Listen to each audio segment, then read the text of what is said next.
Did you dream about angels last night? Yes. Mommy, you have to be quiet, elephant. You gotta be quiet, elephant? What? I my had to goodness. be quiet.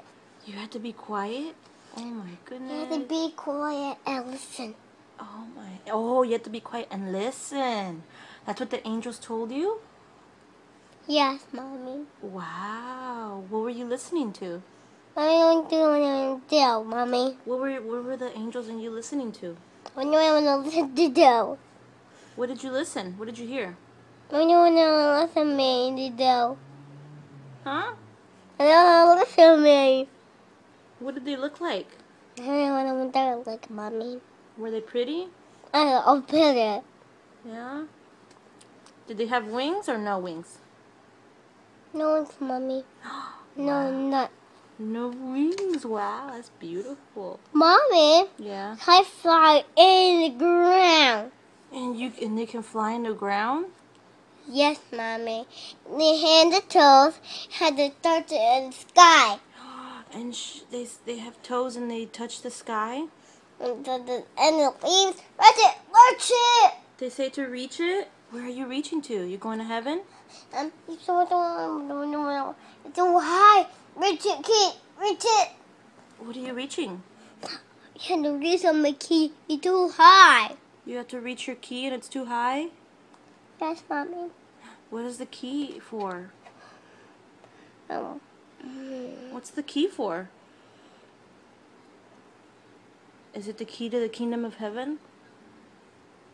No? What's the key for? What's the key for? You don't know? You do know? What is it? What does the key do?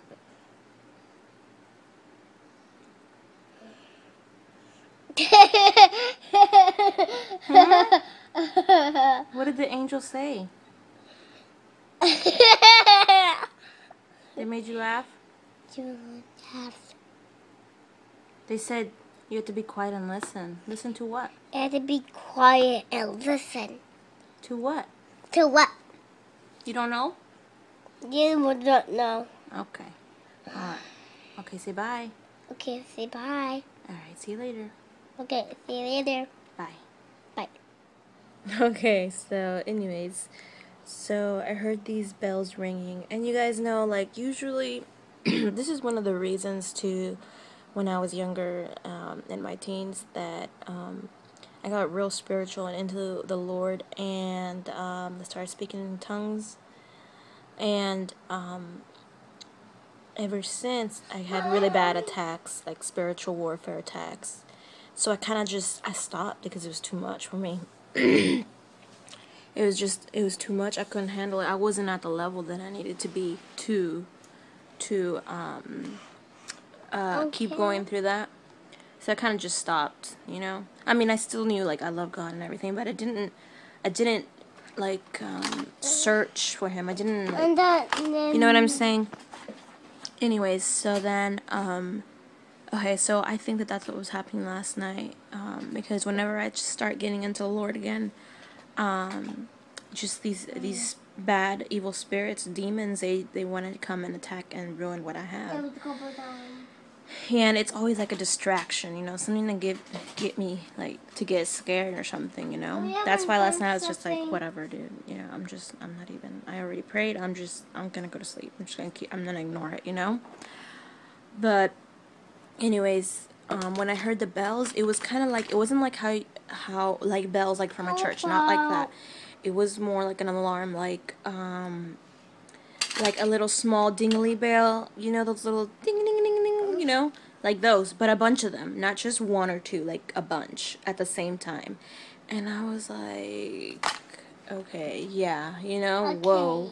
And it was like that feeling that you knew where I knew that it was like sounding an alarm, like get up, get ready, you know, Jesus is coming, but also get ready, like something bad is gonna happen.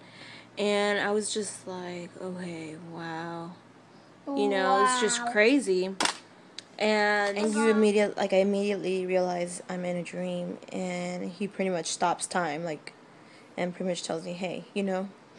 But recently, I don't know what I was dreaming about, but I clearly remember him saying there's only 60 people left, and that's all he said. That's it. There's only 60 people left. And I was like, 60 people? What does that have to do with anything? Like, I don't know what that means. Like, what do you mean? Like, if there's only 60 people left that need to get saved, like, that's the feeling that I was getting, like what I was understanding. And I'm like, that means that he's coming, like, really, really soon. Like, 60 people, that's nothing. You can save 60 people in one day, but the thing also that I felt in my dream is, like, these 60 people are particular people that he needs. Like, there could be more than 60 saved in a day, but he needs these particular 60 people. I don't know who they are. I don't know what he meant exactly, but I know that that's what I was getting from what he said. Like, there's only 60 people left, and he didn't say 60 people left till my return, but I knew that that's what he was saying. There's only 60 people left till my return. So that was a dream that I had recently. And then also, what else? Okay, so I'm gonna go ahead and talk about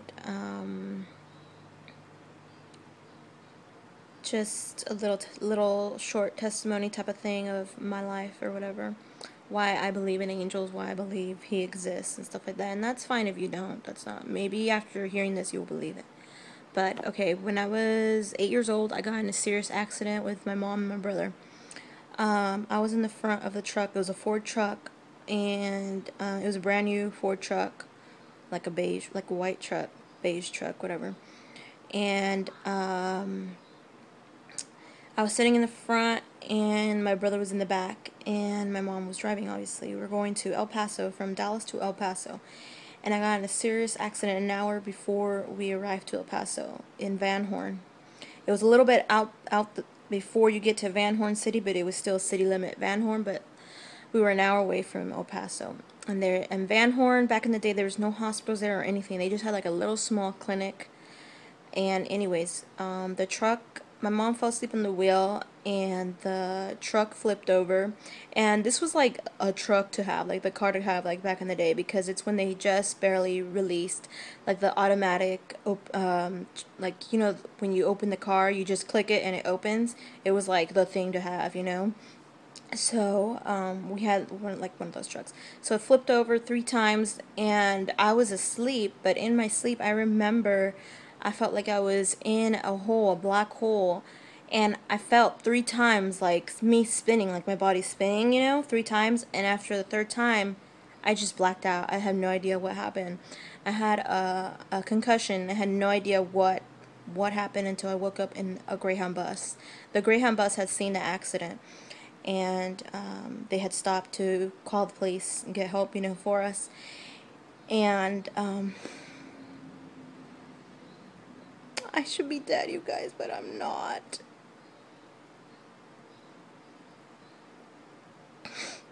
I broke my neck, I broke my leg, my pancreas removed from its place, and I was bleeding internally. They couldn't find me for a long, long time. And they didn't believe my mom when she said, you know, my daughter's missing. I can't find her. Help me. And just one police officer believed my mom. And he went searching, walking a mile away from the accident, searching for me. And he saw me in my leopard coat, my brand new leopard coat, because it was winter at the time. He saw me with his flashlight. He said he saw me walking towards him, and he couldn't believe it. He was so excited. You know, I found her, and he saw me walking, and he said I was awake, and he, you know, pretty much helped me walk to where the ambulance was and all that stuff. I do not remember any of this, you guys. No memory of this. The fact that he said that he saw me walking and that everyone else saw me walking and I was awake just blows my mind. It had to have been an angel carrying me, helping me somehow, like a supernatural holy being, because there is no way I didn't walk for like almost a year. A year without a walker. Like, I almost didn't walk for a year. I had to walk with a walker, and even then I couldn't walk. I needed help to be bathed and stuff like that and everything. I couldn't move my neck for like over a year and a half. I had to wear a neck brace. It was like horrible. But yeah, had he not looked for me, I would have been dead. I would have died in the field, in the desert. They would have found me dead the next day if someone would have gone back to look. And, there's just no way someone that has a broken leg, a broken neck, and a pancreas removed from its place is going to be walking. There's just no way, you know? There's just no way. Even with adrenaline or anything, like, I was asleep, you guys. I was knocked out. I don't remember. I can't even believe that it happened. My mom had to go to court. We went to court. I met the officer, and he was so happy to see me because I had somewhat recovered. I wasn't fully recovered, but, you know, we had to go to court because they said that I wasn't wearing my seatbelt, and I know I was wearing my seatbelt. But I had flown out of the truck, and then my brother and my mom were in the truck still. So, anyways, I'm just trying to make it, you know, fast for you guys. So, he was telling me about this, and if he's sure that I don't remember him. I was like, no. He's like, you don't remember me? I was like, no. And he's like, I'm the one that saved you. I'm the one that found you. And I was like, I don't remember, you know. And it's just beautiful that God's love is so awesome. He knows what he's doing, and